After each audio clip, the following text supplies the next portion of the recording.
भक्तांचा प्रतिपाळ तू करी सदा, अनंत विघ्ना हरी।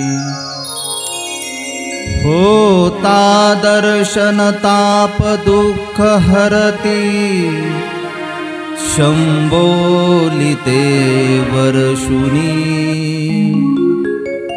करुणा में तुझ भावितो अवधूता, यावे आता धावुनी। सच्चिदानंद रूपाय विश्वोत्पत्त्यादि हेतवे, तापत्रय विनाशाय श्रीकृष्णाय वयं नुमः। जो सहयोगीचा अधिष्ठात्री, अमोघा सिद्धी जयाच्या घरी। तो माता पुरी राज्य करी, तया नमन श्री दत्तात्रेया। तया नमन श्री दत्तात्रेया। तया नमन श्री दत्तात्रेया। हे गोविंद हे गोपाल, दीन दयानिधान। हे गोविंद हे गोपाल, दीन दयानिधान।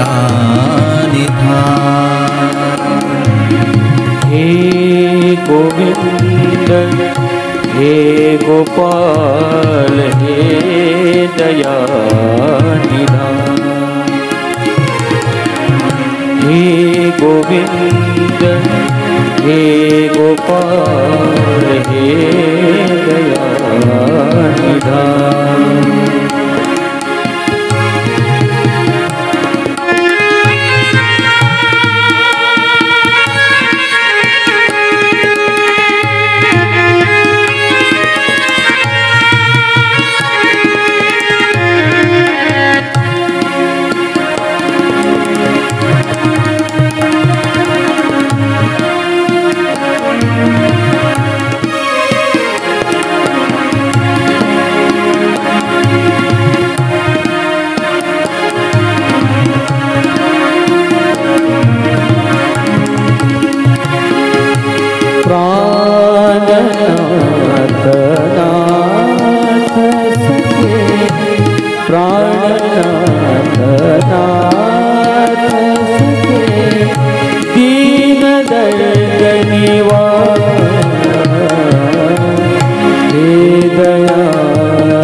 गोविंद हे गोपाल हे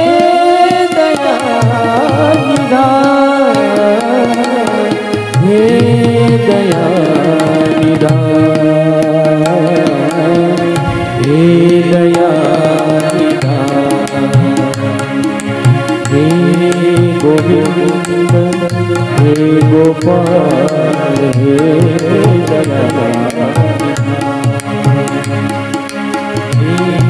गोविंद हे गोपाल हे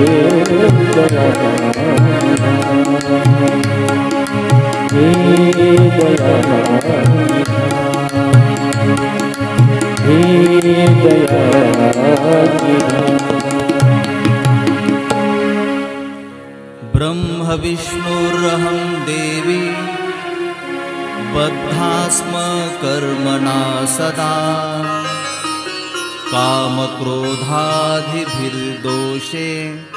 तस्मात् सर्वं अनीश्वर।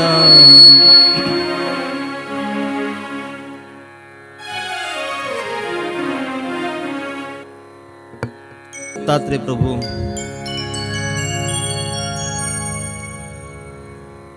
जो चहुयुगी विद्यमान असलेला पूर्ण परब्रह्म परमेश्वराचा हा अवतार या कथेच्या माध्यमातून श्री दत्तात्रय प्रभूंच्या जवळ जाण्याचा प्रयत्न करत आहोत। एखादा व्यक्ती आपल्या ओळखीचा असतो, परंतु त्या व्यक्तीमधला चांगुलपणा, त्या व्यक्तीमध्ये असलेले जे गुण आहेत, या गुणांचा परिचय जोपर्यंत होत नाही तोपर्यंत त्या व्यक्तीच्या जवळ जाऊ शकत नाही। असं कधी घडत नाही की एखादा मुलगा मुलगी पाहण्यासाठी गेला आणि लागलीच त्यांनी पसंती दर्शविली, म्हटलं की बस मला आता लग्न करायचं, असं होत नाही। आणि असं जर होत असेल तर त्याचा कार्यभाग तो वेगळा असतो। आपण प्रत्येकाच्या जवळ जाण्याचा प्रयत्न करतो, त्याला समजावून घेण्याचा प्रयत्न करतो, त्याच्यामधला जो चांगुलपणा आहे, त्याच्यामधले जे गुण आहेत, आणि एकदा का त्याचे गुण आपल्याला दिसू लागले की लांबचा असलेला व्यक्ती सुद्धा आपल्याला जवळचा वाटू लागतो। काही व्यक्तींना तर आपण पाहिलेलं नसतं,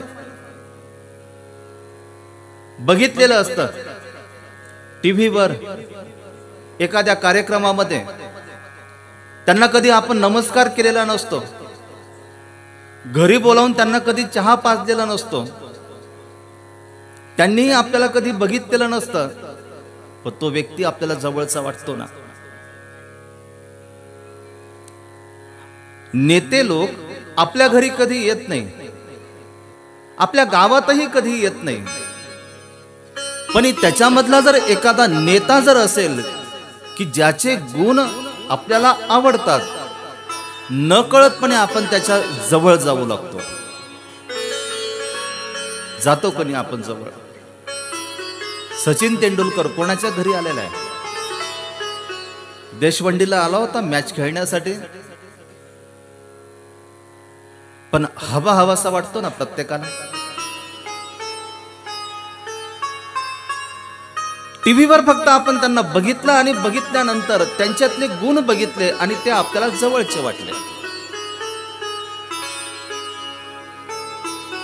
परमेश्वर अवताराची पूजा करत असताना परमेश्वराच्या जवळ जाण्याचा या कथेच्या माध्यमातून असलेला हा आपला प्रयत्न आहे। का बरं भागवत कथा ऐकायची? वेगवेगळ्या प्रकारच्या कथा चॅनलवर आपल्याला 24 तास पाहायला मिळतात। का बरं त्या आपल्याला श्रवण करायच्या? त्या माध्यमातून तिथलं जे आराध्य जे दैवत आहेत त्या दैवताला समजून घ्यायचं आणि मग त्याच्या जवळ जायचं। जोपर्यंत परमेश्वराचा परिचय आपल्याला होत नाही तोपर्यंत परमेश्वर आपल्याला आपल्या जवळचा नाही वाटत। त्याच्या लीळांचं वर्णन आपल्याला समजलं, त्याचं सौंदर्य, त्याचं लावण्य, त्याचं सौभाग्य, हे गुण जेव्हा आपल्याला कळाले तेव्हा परमेश्वर मात्र आपल्याला जवळचा वाटतो आणि मग तो म्हणू लागतो की देव माझा मी देवाचा। जोपर्यंत देव कळत नाही तोपर्यंत देव कोणाचा? मंदिरातला देव. बाहेरचा जर विचार केला पुजाऱ्याचा देव, तोपर्यंत देव जवळचा नाही वाटत. आणि याच्यासाठी शोधक दृष्टी महत्वाची आहे. परमेश्वर अवतार सुद्धा जीवाचा शोध घेतात आणि त्याच्यामध्ये अर्थवंत असलेला एखादा जीव असेल तर त्या जीवासाठी परमेश्वर स्वतः त्याच्या दारापर्यंत जातात. संत जात नाही प्रत्येकाच्या दारामध्ये. संत काय करतात? परमेश्वराने सांगितलेल्या आचार धर्माचंच अनुकरण करतात. जवळ गेलं की स्वरूप दिसतं, स्वरूप दिसलं की मग चांगुलपणा जर असेल तर जवळचा वाटतो, लांबचा जर असेल तर मग नकोसा वाटतो. आपण त्याच्यापासून 2 पावलं लांब राहतो. असं म्हणतात की माणसाच्या जीवनामध्ये गती खूप महत्वाची आहे. आपण सगळे गतिशील आहोत. परमेश्वराने 2 पाय आपल्याला दिले चालण्यासाठी, गतिशील होण्यासाठी.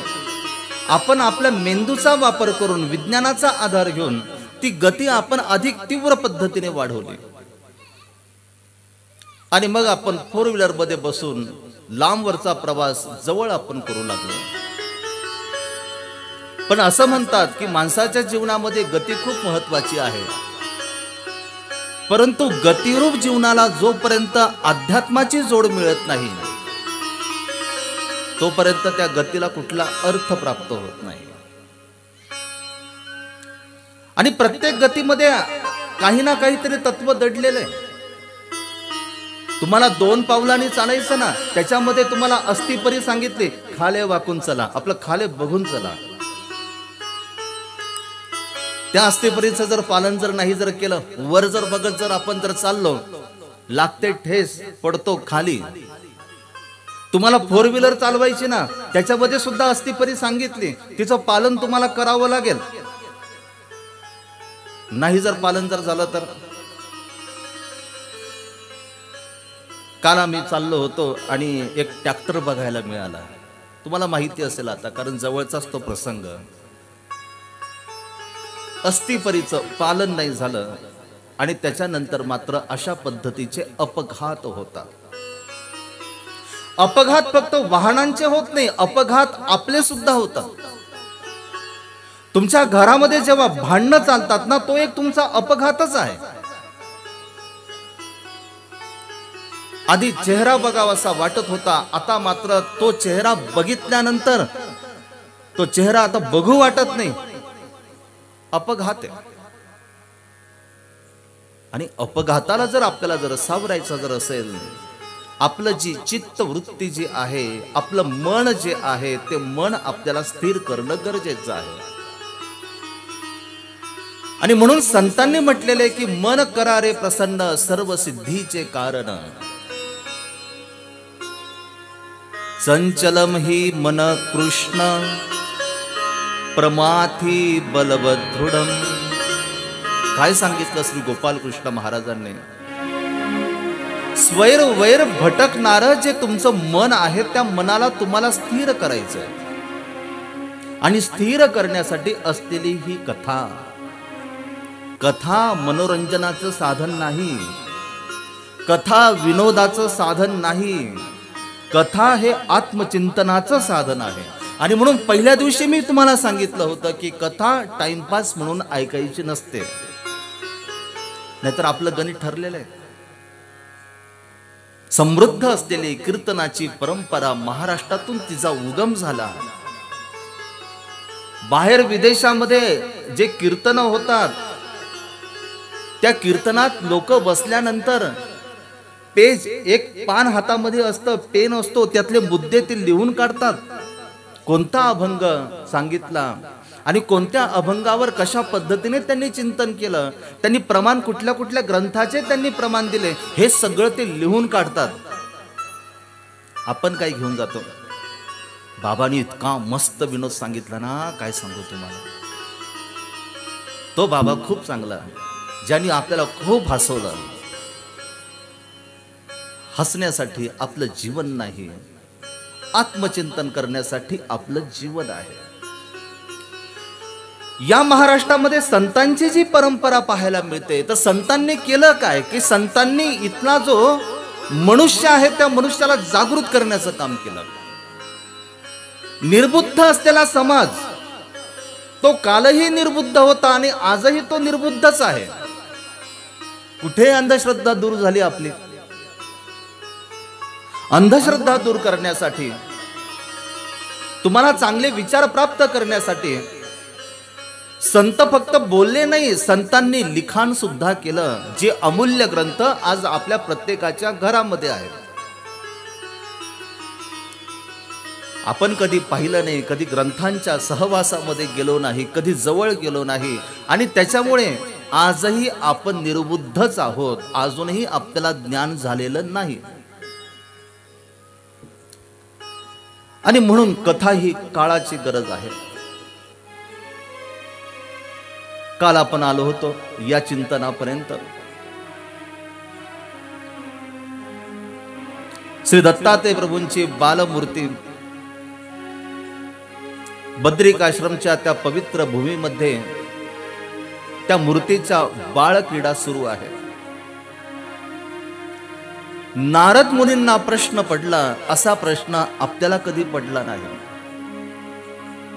नारद मुनींना फक्त कळ लाव्या नारद म्हणून आपण फक्त त्यांची चेष्टा केली. एक लक्षात ठेवा की जीवनामध्ये कोणताच मनुष्य वाईट नसतो, तो कधीच वाईट नसतो. परमेश्वराने जे पंचमहाभूताचं देह दिलं ते प्रत्येकाला समान दिलेलं आहे. असं कधी घडलेलं नाही. एखादा अतिरेकी म्हणून अतिरेक्याला 7 बोटं आहेत असं नाही घडलं कधी. त्यालाही 5 बोटं, आपल्यालाही 5च बोटं. जे अवयव दिले परमेश्वराने ते सर्वांना समान दिले. जन्मताच सगळेच चांगले होते, परंतु तो अनुकरण करू लागला. अनुकरण करत असताना कोणाकडनं चांगलं अनुकरण करावं हे त्याला कळेनास झालं. आणि या कलियुगातला जो प्रपंच आहे, या प्रपंचातल्या नश्वर अशा सुखाला तो स्वतः सुख मानू लागला आणि स्वतःची त्यांनी फसगत करून घेतली. रात्रीचा कार्यक्रम झाल्यानंतर मी गेलो होतो भडगावला आणि आता येत असताना मला आमचे स्नेही आपले कीर्तनकार, कीर्तन केसरी रमेशराज शास्त्रींनी आम्हाला एक तिथला प्रसंग दाखवला. इथं ते लासलगाव विंचूरच्या पलीकडे एक रोडचं काम चालू होतं. अनेक बाया होत्या, खडी टाकण्याचं काम करत होत्या आणि त्यातल्या एका बाईचा एक मुलगा त्या खडीच्या ढिगाऱ्यावर झोपलेला होता. असा निवांतपणे एका कुशीवर झोपून असं तो गाड्या सगळ्या तो पाहत होता. शास्त्री मला म्हटले, जगातला सगळ्यात सुखी जर माणूस असेल ना तर हा पोरगा सुखी. म्हटले सगळ्यात सुखी माणूस आहे. आपण एसी मध्ये बसलो, आपल्या धडपडे कार्यक्रमाच्या वेळेपर्यंत पोहोचलो पाहिजे. आपण भीतीग्रस्त झालेलो आहोत आणि हा पोरगा बघा कसा झोपलाय खडीवर. आम्ही गाद्या घेऊन झोपतो तर आम्हाला झोप लागत नाही. आम्ही फॅन लावतो, आम्ही एसी लावतो, आम्हाला कुठे झोप लागते? नाही लागत आम्हाला झोप. आणि इतका ऐटीत झोपला होता. कपडे खराब आहे, वर्णाने काळा आहे, पण अंतकरणाने इतका तो शुद्ध आहे, इतका तो गोरा आहे की ते गोरे पण कुठल्याही बाजारामध्ये विकत नाही मिळू शकत. काय असेल त्याच्याकडे?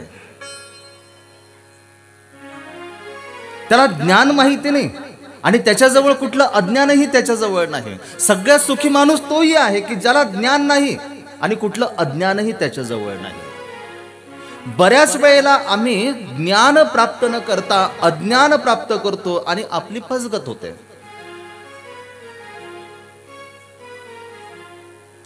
फक्त मृत्यू लोकांमध्ये असं होतं का? नाही, देवता लोकांमध्ये सुद्धा असं होतं. आपला जर तोल जर ढासळला ना तर ढासळल्यानंतर समतोल पूर्णपणे बिघडून जातो आणि एकदा का समतोल बिघडला की मग मात्र चांगल्यातला चांगला मनुष्य त्याची फजिती व्हायला, त्याचं अधपतन व्हायला वेळ लागत नाही, नाही वेळ लागत त्याचा. नारद मुनींना जो प्रश्न पडला, इतका महत्वाचा प्रश्न त्यांना पडला, मृत्यू लोकातल्या मनुष्यामध्ये परिवर्तन आहे आणि मृत्यू लोकातल्या मनुष्यामध्ये परिवर्तन आहे, तर देवता लोकांमध्ये परिवर्तन नाही का? देवता लोकांमध्ये सुद्धा परिवर्तन तिथे असणारच. मृत्यू लोकातल्या मनुष्यामध्ये परिवर्तन घडलं त्या अध्यात्मापासून दूर गेला म्हणून, तो मंदिरापासून दूर गेला म्हणून. क्षणभर तरी कुठे देवाच्या दारामध्ये उभं राहून त्यांनी स्वतःच चिंतन केलं का? त्यांनी स्वतः कधी तपासून बघितलं का? तुमच्या मंदिरातला जो घंटा आहे, तुमच्या मंदिरातली जी अगरबत्ती, तुमच्या मंदिरातला जी पंच आरती आहे, ती तुमच्याशी संवाद साधत असते, तुम्हाला संज्ञान करण्याचं ती काम करत असते. पण क्षणभर सुद्धा आपल्याला राहायला वेळ नाही. देवाची द्वारी उभा क्षणभरी,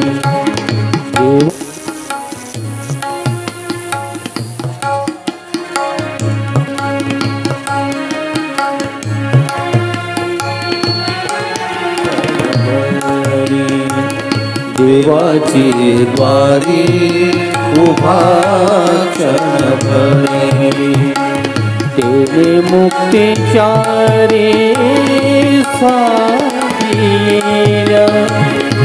तेने मुक्तीचारी साधीला,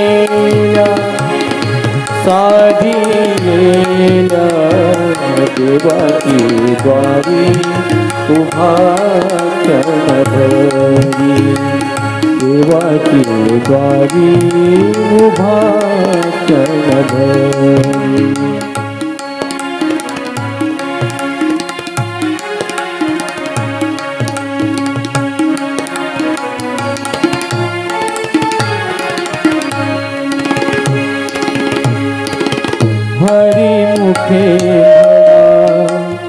हरिमुखे म्हणा, हरिमुखे म्हणा, हरिमुखे म्हणा, पुण्याची गणना कोण करी, पुण्याची गणना कोण करी, कोण करी रे. देवाची द्वारी उभा क्षणभरी, देवाची द्वारी उभा क्षणभरी.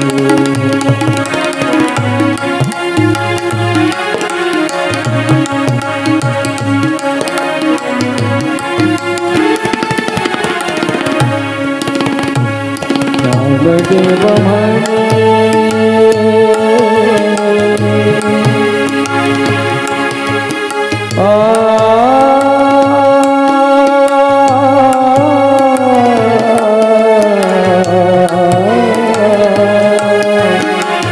ज्ञानदेव म्हणे व्यासाची खुणे, ज्ञानदेव म्हणे, ज्ञानदेव म्हणे व्यासाची खुणे, द्वारकेचे राणे पांडवा घरी, द्वारकेचे राणे पांडवा घरी, पांडवा घरी रे. देवाची द्वारी उभा क्षणभरी, तेने मुक्तीचारी साधीला, तेने मुक्तीचारी साधीला, साधीला. देवाची द्वारी उभा क्षणभरी देवाची वारी उभा क्षणभरी देवाची वारी उभा क्षणभरी. नारद मुनींना तपासायचं होतं म्हणून नारद मुनींनी काय केलं ते काल आपण पाहिलं. सावित्री, कमला, पार्वती या तिघांच्याही जवळ जाऊन त्यांना सांगितलं की ज्या वेळेला त्या बद्रिक आश्रमच्या भूमीमध्ये मी गेलो आणि अनसुया मातेच्या पायावर जेव्हा मी नतमस्तक झालो तेव्हा तिच्या पायाच्या बोटातील नखांमध्ये मला तुमच्या तिन्ही देव्यांच्या मूर्ती दिसल्या. नारद मुनींना माहिती होतं की नेमकं सांगायचं कोणाला. पुरुषांना जर सांगितलं तर पुरुष काय करतात की सहज बळी पडत नाही, दुर्लक्ष करतात. ते म्हणतात की ठीक असू शकतं, जाऊ द्या. पण बायांना जर सांगितलं तर मग बायांना मात्र झोप मात्र लागत नाही. 24 तास डोक्यामध्ये तोच विचार, खरंच असेल का? माझ्या पुढे एवढी गेली ती. 4-5 वर्षापूर्वी तर ते माझ्यापेक्षा लहान होते, तिला मी शिकवला आणि आता ती माझ्याही पेक्षा पुढे गेली. भाजीत लक्ष लागत नाही, कशातच लक्ष लागत नाही, गोंधळून जातो आपण. असतं फक्त एकच गोष्ट, त्या एकाच गोष्टीमुळे आपण पूर्णपणे गोंधळून जातो. तुम्हाला माहिती का, तिकडं खानदेशामध्ये दरावा नावाचा एक पदार्थ मिळतो. एका बाईच्या घरामध्ये दरावा पदार्थ तयार झाला. आमच्या रमेशराव शास्त्रींना खूप आवडतो तो. ते आवर्जून कीर्तन करण्यासाठी तिकडे जात असतात. तिने दरावा बनवला. आता तिला शिकवला होता शेजारच्या बाईने आणि तिने दरावा आता तो पदार्थ बनला म्हणजे तो 4 घरामध्ये त्याचा वास जातो. शेजारच्या घरामध्ये कुणकुण लागली की घरातून वास येतो, दरावा बनला. आता दरावा म्हणजे गोड पदार्थ. ज्या बाईने तिला शिकवलं होतं ती म्हटली मला न विचारता येणे बनवलाच कसा. मागच्या वर्षी तिला बनवता येत नव्हता, मला 17 वेळा ते विचारायला आले. मी तिला शिकवलं की दरावा कसा बनवायचा तो, आणि आता तिने दरावा बनवला तर तिने मला विचारलं सुद्धा नाही. ती झाली ना आता हुशार, काय बिघडलं, तिने बनवला तर बनवू दे ना, काय फरक पडला काय. तिचा नवरा घरी आला, आदळ आपट सुरू झाली. म्हटलं काय झालं तुला आज आदळ आपट करायला, काय झालं तुला, कोणी काय बोललं का? नाही म्हणे कोणी नाही मला बोललं. अगं मी तर तुझ्याशी भांडणं करणं सोडूनच दिलं म्हणे अजिबात. मग झालं काय तुला आदळ आपट करायला? तिने सांगितलं की तिने दरावा तो बनवला आणि मी तिला शिकवला आणि मला ती विचारायला सुद्धा नाही आली आणि माझ्यापेक्षा तिने चांगला दरावा बनवला. तो म्हटलं बाई बनवू दे ना, बिघडलं काय, बनवू दे, काही हरकत नाही. नाही म्हटलं मी तिचा बदला घेणार. गेली तिच्या घरी. कागं म्हणे तुझ्या घरामध्ये दराव्याचा वास होतो म्हणे. दराव्याचा वास बनवला म्हणे मी, तू मला मागे शिकवला मी, पण मला विचारायला तर पाहिजे ना. नाही म्हटले. त्याच्यानंतर तो 2-3दा बनवला आणि मला तो चांगला जमला. आलेल्या पाहुण्यांना तो खाऊ सुद्धा घातला आणि त्यांना तो गोड सुद्धा लागला. त्यांनी माझी स्तुती सुद्धा केली. नाही म्हटलं तुला मी सगळं शिकवलं, परंतु एक गोष्ट मात्र शिकवलीच नव्हती अजून. म्हणे काय? त्या दरव्यामध्ये लिंबू पिळून टाकावं लागतं.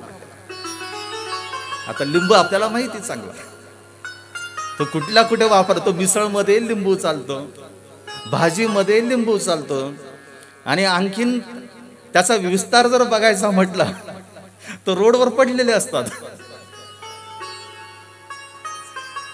लवंगा वगैरे त्याला टोचून असतात बरोबर. तोपर्यंत तिला झोप नाही लागली की जोपर्यंत तिने बनवलेला चांगल्या दरव्यामध्ये तिने लिंबू पिळून टाकला आणि म्हटले बघ आता खरा दरावा तयार झाला. कशाला दरावा तयार झाला? तो आपल्यापेक्षा पुढे जर कोणी जर गेलं तर आपल्याला बरं वाटत नसतं. आज देशाचं जे भांडण आहे ना ते याच्यामुळेच भांडण आहे. अमुक देश या राष्ट्रापेक्षा प्रगती करतो ना त्याचा लगेच द्वेष करायला तेथे सुरुवात होते.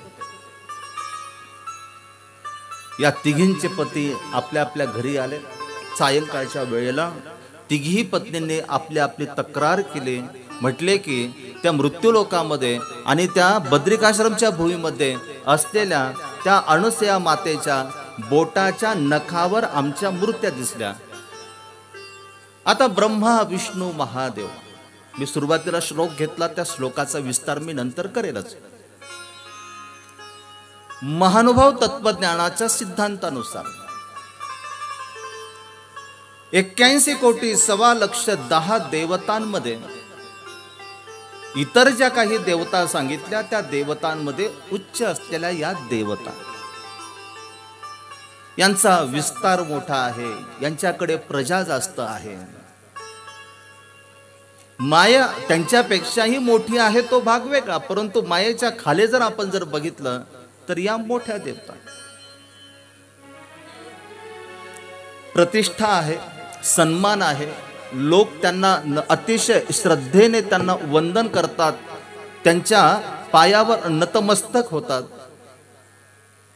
आणि प्रतिष्ठित माणसं जेव्हा दिशाभूलीला जेव्हा बळी पडतात ना, तेव्हा त्यांचं अधपतन व्हायला वेळ लागत नाही. आणि म्हणून प्रतिष्ठित माणसाने त्याच्याबद्दल एखादा शब्द जर कोणी जर उच्चारला तर त्याने 17 वेळा त्याने विचार करावा, खरंच तो तसा बोलला का. जर बोलला असेल तर त्याने काही करावं, अन्यथा त्याने काही करू नये. तुम्ही सकाळी न्यूज चॅनल लावा आणि न्यूज चॅनल लावल्यानंतर बघा तुम्ही, हा त्याला असं बोलला, तो त्याला तसं बोलला, बास यांनी एक शब्द बोलला, हा लगेच त्याला उत्तर म्हणून लगेच त्याला दुसरं त्याला उत्तर देतील. आणि पत्रकार लोकांना तेच काम आहे. सगळ्यात जास्त जर कोण भांडण जर वाढवत जर असतील ना, सगळे पत्रकार नाही म्हणत बरं का मी. आता आपल्यामध्ये जर कोणी जर पत्रकार जर असेल तर म्हणतील बाबा आमच्यावर का घसरले, असं मुळीच नाही. पत्रकार तर हा आपला चौथा स्तंभ आहे, परंतु बऱ्याच वेळेला काही गोष्टी दुर्लक्षित केल्या पाहिजे. नको त्या व्यक्तीला आपण मोठं स्थान देतो, त्याला मोठं आपण करून ठेवतो आणि त्याला मोठं केल्यानंतर मग तो मनाला वाटेल तशा पद्धतीने तो बरळत राहतो आणि याच्यामुळे असंतोष वाढत जातो. याच्यामुळे जी प्रसन्नता असते ती प्रसन्नता नष्ट होत जाते. अशा माणसांच्या विचारांना आपण खत पाणी कधी घालू नये. एखादा जर ओरडत जर असेल ना, त्याला बाजूला आपण करावं, त्याच्याकडे दुर्लक्ष आपण करावं. एखादा दारू पिलेला असतो बघा आणि तो एखाद्याला शिव्या देत असतो, समजदार माणसं काय म्हणतात, तो दारू पिलेला आहे, जाऊ द्या, त्याला बरळू द्या, त्याला बाजूला काय करा, त्याला बाजूला करा. त्याची गरज आहे आज समाजामध्ये. तिघींनी आपल्या पतींना सांगितलं असा असा प्रकार. पती म्हटले की जाऊ दे, काय बिघडलं, नाही म्हटले असं जमणार नाही. दुर्लक्ष करण्यासारखी गोष्ट नाही, तुम्हाला काहीतरी करावं लागेल आणि त्याचा प्रतिशोध तुम्हाला घ्यावा लागेल. नाईलाज झाला त्यांचा. 1-2 दिवस समजूत घातली, समजूत घालूनही पत्नी मात्र ऐकायला तयार नाही. घरामध्ये स्वयंपाक बिघडायला लागला, चपात्या करपायला लागल्या, जी भाजी होती ती भाजी आळणी होऊ लागली. आधी ताटामध्ये पापड यायचा, आता पापड संपला म्हणून जाहीर केला जायचं. लोणचं तर कुठे, लोणच्याची बरणी तर कुठे लपवून ठेवली काय कोणाला माहिती, ते मिळे नसते लोणच्याची बरणी. ठेसा आहे का घरामध्ये, खा ना, भाजी केली ना चांगली, काय आता ठेसा, आता बाद झाले जिभेचे हे सगळे तुमचे लाड, आता खा जे आहे ते गप. युती असते. आणि आपल्या मनासारखं काम करून जर घ्यायचं जर असेल तर अशा पद्धतीने ते केल्या जातं. नाईलाज झाला. तिघांची मीटिंग झाली. तिघा म्हटले की आपल्या घरामध्ये सगळे स्फोट होऊन राहिले, काहीतरी करावं लागेल आता आपल्याला. समजूत घातली, परंतु समजूत घालून फरक नाही पडत. शास्त्राने बघा स्त्री हट्ट सुद्धा खूप मोठा सांगितलेला आहे. 3 हट्ट सांगितले एकूण. पहिला सांगितला की राजहट्ट, दुसरा हट्ट सांगितला लहान मुलाचा हट्ट आणि तिसरा हट्ट सांगितला तो स्त्री हट्ट. बरोबर आहे शास्त्रीजी? आणि स्त्री हट्ट इतका विचित्र असतो आणि तो इतका स्फोटक असतो की त्याच्यामुळे चांगले चांगले घर उद्ध्वस्त होतात. घरामध्ये दरी तयार होते, घरामध्ये भिंत तयार होते, शेतीमध्ये बांध लागतो. कशामुळे? हट्टामुळेच ना. उच्च स्थानीच्या देवता नाईलाज झाला, जाहीर करून टाकलं की उद्या सकाळी आम्ही जाणार बद्रिकाश्रमला, आम्ही जाणार. आणि ज्या अनुसूयेबद्दल तुम्हाला आता द्वेष वाटतो ना, त्या अनुसूयेचा आम्ही समाचार घेणार. सकाळ झाली, सकाळी निघाले. तिघही विचार करतात, आपण तर प्रतिष्ठित देवता आपण आहोत. लोक आपली पूजा करतात, लोक आपला सन्मान करतात, लोक आपल्या आरत्या करतात. जायचं कसं? त्या अनुसूया माता अगदी सर्वसामान्य असलेली ती अनुसूया माता, काय आहे तिच्याकडे? असूया रहित आहे, हा महत्वाचा गुण आहे. दुसरी महत्वाची कोणती बाजू आहे? पतिव्रता आहे. आणि तिचं सत्वहरण करण्यासाठी आपल्याला जायचं. बघा, स्त्री अशी जरी असली, स्त्रीची दुसरी बाजू मात्र भक्कम असते.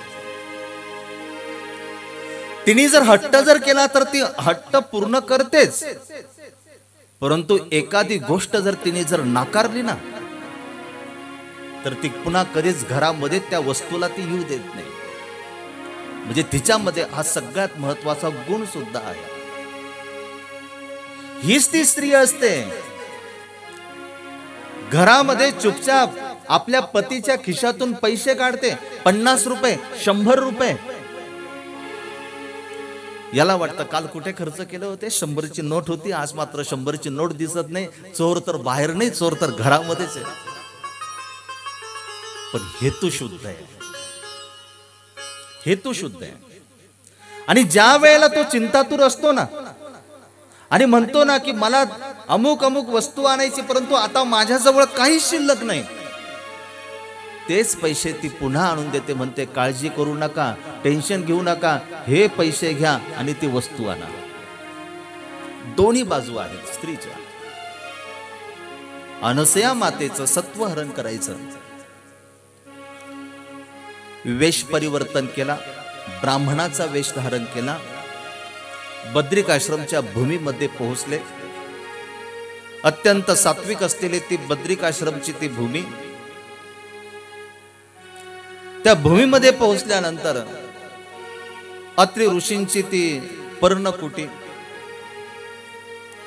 त्या कुटीमध्ये प्रवेश मिळवला. अत्रि ऋषी कुठेतरी बाहेर गेलेले होते ध्यान साधना करण्यासाठी. अनुसूया मातेने पाहिलं की सकाळी सकाळी ब्राह्मण लोक आलेले आहेत आपल्या दारी. आपली भारतीय संस्कृती आहे, काय म्हणतो आपण पाहुणे आल्यानंतर, आणि त्यात जर साधू संत जर आले तर काय म्हणतो आपण? साधू संत येती घरा, तोची दिवाळी दसरा. त्या बाबांनी मला वेगळं सांगितलं. ते बाबा म्हटले की साधू संत येती घरा, साधू दिसताच दार खिडक्या बंद करा. बघा, तुम्हाला माहिती म्हणजे तुम्ही करता का बंद? म्हणून तर सांगितलं ना तुम्ही. आपली संस्कृती आहे, असूया रहित आहे. उलट ती स्वतःला भाग्यवान समजते की सकाळी सकाळी मला ब्राह्मणांचं मला दर्शन झालं. अतिथींचं स्वागत करते, अतिथींना आतमध्ये बोलवते, त्यांना बसायला पटकरं देते, त्यांना पिण्यासाठी पाणी देते, त्यांना गंधाक्षता लावते, त्यांचं पूजन करते आणि विचारते की काय तुमची मी सेवा करू.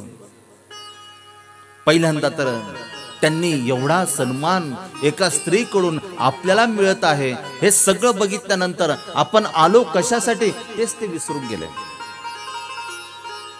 नंतर एकमेकाकडे पाहतायत तिघ, नाही आपण आलो कशाला, भुलायचं नाही. त्यांनी कितीही स्वागत केलं तरी सुद्धा आपण ज्या हेतूने आपण आलो तो हेतू आपल्याला सफल करायचा. तिने विनंती केली की काय पाहिजे तुम्हाला. काय मी तुमची सेवा करू? तुम्हाला भोजन करायचं, मी आत्ता स्वयंपाक करते आणि तुम्हाला मी जीव घालते. खरं तर माय माऊली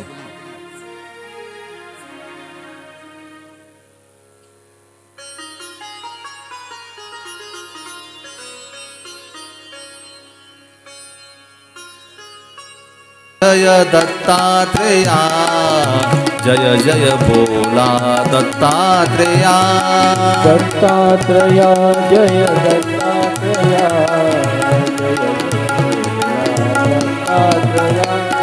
दत्तात्रेया जय दत्तात्रेया, जय जय बोला दत्तात्रेया. दत्तात्रेया जय दत्तात्रेया, जय जय बोला दत्तात्रेया.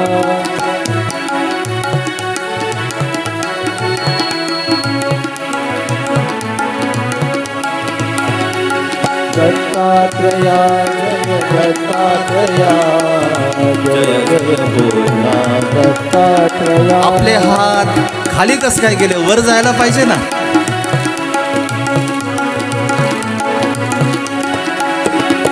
दत्तात्रेया जय दत्तात्रेया, जय जय बोला दत्तात्रेया. दत्तात्रेया जय दत्तात्रेया, जय जय बोला दत्तात्रेया. दत्तात्रेया जय दत्तात्रेया, जय जय बोला दत्तात्रेया. दत्तात्रेया जय दत्तात्रेया, जय जय बोला दत्तात्रेया. दत्तात्रेया जय दत्तात्रेया, जय जय बोला दत्तात्रेया. दत्तात्रेया जय दत्तात्रेया, जय जय बोला दत्तात्रेया. अनुसया मातेने त्यांना विनंती केली की विप्रवर भोजन करून तुम्ही जा. ते म्हटले की हो, आम्ही भोजनच करण्यासाठी आलेलो आहोत. भोजन करणं म्हणजे पदार्थांचं हरण करणं. ताटातले जे पदार्थ असतात त्या पदार्थांचं आपण हरण करत असतो. यांना भूक लागली होती, परंतु यांना अन्नाची भूक नव्हती. पतिव्रता असलेली तिचं जे काही सत्व आहे त्या सत्वाचं सामर्थ्य एवढं वाढलेलं आहे, त्या सत्वाला त्यांना हरण करायचं होतं. म्हटले की ठीक आहे, तू म्हणतेस तर आम्ही भोजन करून जातो, परंतु आमची एक अट आहे. ती म्हटली हात जोडून सांगा कोणती अट आहे तुमची. काही नाही, आम्ही तुमच्या घरातील जे पदार्थ असतील ते पदार्थ आम्ही खात नाही, आम्ही असा नियम केलेला आहे. आमच्या जवळ जे गाठोडा आहे ना, याच्यामध्ये काही तांदूळ आहे आणि अशी आमची इच्छा आहे की त्या तांदूळाचा तू भात कर आणि तो भात करून तू आम्हाला खाऊ घाल. तिला वाटलं त्यांचा काही नियम असेल, काही व्रत असेल, काही हरकत नाही. आनंदित झाली. माझं सौभाग्य की विप्राने आणलेल्या त्या तांदूळाचा भात आता मला बनवायचा आहे. किती माझं भाग्य आहे. कधी कधी बघा की एखाद्या आश्रमातून जर एखादा जर पदार्थ जर आपल्याला जर मिळाला, किती आनंद होतो आपल्याला. नाही नाही, आश्रमातील प्रसाद मला मिळाला बरं का, आश्रमातील पदार्थ मला मिळाला. तिला आनंद झाला. ते गाठोडं घेतलं. त्यांनी सांगितलं की तू स्वयंपाक तयार कर, आम्ही स्नान करून येतो. स्नान करून आलो की लगेच आम्ही जेवायला बसतो. ते म्हटले काही हरकत नाही. निघाले तिने ब्राह्मण स्नान करण्यासाठी. त्यांना स्नान करायचं होतं, तर त्यांना शरीराचं स्नान नव्हतं करायचं. अंगावरील जो काही धूळ आहे त्या धुळीचं हरण नव्हतं त्यांना करायचं. हरण फक्त एकच गोष्टीचं करायचं होतं की अनुसया मातेचं सत्व. हसत होते एकमेकाकडे बघून. बघा, जेव्हा उच्च असलेला व्यक्ती आणि उच्च असलेला व्यक्ती जेव्हा त्याच्यातले विचार जेव्हा बदलतात ना, त्याचे विचार जेव्हा अधोगतीकडे जेव्हा सरकू लागतात ना, त्यांना जेव्हा लोभ जेव्हा त्यांना संचरतो ना, मग तो व्यक्ती वैरागी जरी असला तरी सुद्धा मात्र फरक पडत नाही. वैरागी जरी असला तरी सुद्धा. आणि या अधपतनामुळे कितीतरी संतांचं, कितीतरी तपस्व्यांचं काय झालेलं आहे की त्यांची हानी झालेली आहे. त्यांची उंची ते नेस्तनाबूत तेथे झालेली आहे. लोभ जर संचारला तर हा एक प्रकारचा लोभच आहे. आणि तो लोभ त्यांच्यामध्ये संचारल्यामुळे ही सगळी क्रिया आता मात्र घडताना तेथे पाहायला मिळत आहे. या जागेवर आपणही असू शकतो. लोभ संचारला वैराग्य निवाले, लोभ संचारला वैराग्य निवाले, ज्ञानही लोपले अहंते, ज्ञानही लोपले अहंते, लोभ संचारला वैराग्य निवाले, लोभ संचारला वैराग्य निवाले.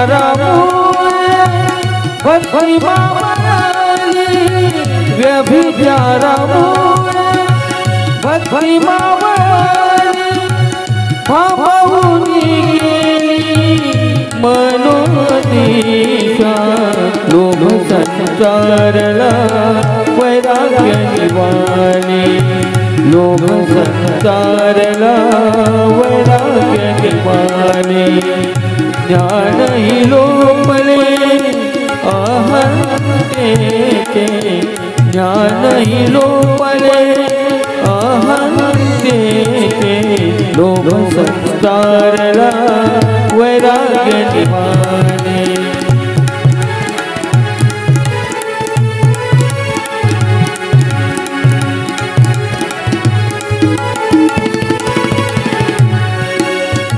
आता काया